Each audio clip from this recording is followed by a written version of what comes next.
Welcome back. రాష్ట్ర విభజన చట్టంలో భాగంగా ఏపీకి కేటాయించిన ఎయిమ్స్ ప్రారంభానికి సిద్దమైంది. ఈ ఆధునిక వైద్య దేవాలయాన్ని ప్రధాని నరేంద్ర మోడీ వర్చువల్ గా ప్రారంభించనున్నారు. మంగళగిరి ఎయిమ్స్ ను ప్రధాని మోడీ జాతికి అంకితం చేయనున్నారు. అలాగే 9 క్రిటికల్ కేర్ యూనిట్స్ కి ప్రధాని మోడీ శంకుస్థాపన చేయనున్నారు. మంగళగిరితో పాటు రాజ్కోట్, బఠిండా, రాయ్బరేలీ, కళ్యాణి ఎయిమ్స్ ను కూడా ప్రధాని జాతికి అంకితం చేయనున్నారు. ఈ కార్యక్రమంలో కేంద్ర మంత్రులు ప్రహ్లాద్ జోషి, భారతీ పవార్లు హాజరు కానున్నారు. విశాఖలో మైక్రోబయాలజీ ఫుడ్ టెస్టింగ్ ల్యాబ్ తో పాటు 4 మొబైల్ ఫుడ్ టెస్టింగ్ ల్యాబ్లను ప్రధాని మోడీ వర్చువల్ గా ప్రారంభించనున్నారు. ఈ కార్యక్రమంలో గవర్నర్ అబ్దుల్ నజీర్ తో పాటు కేంద్ర మంత్రులు, రాష్ట మంత్రులు పాల్గొననున్నారు.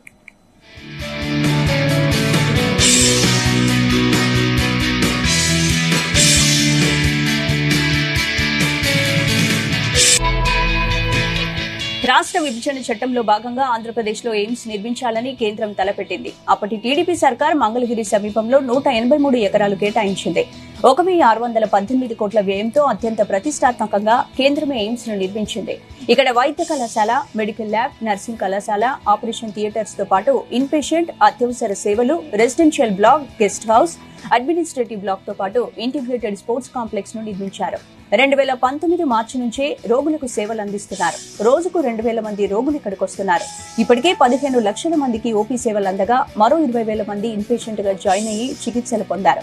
ఇక మరో 12,000 మందికి అత్యవసర చికిత్సలు అందించారు.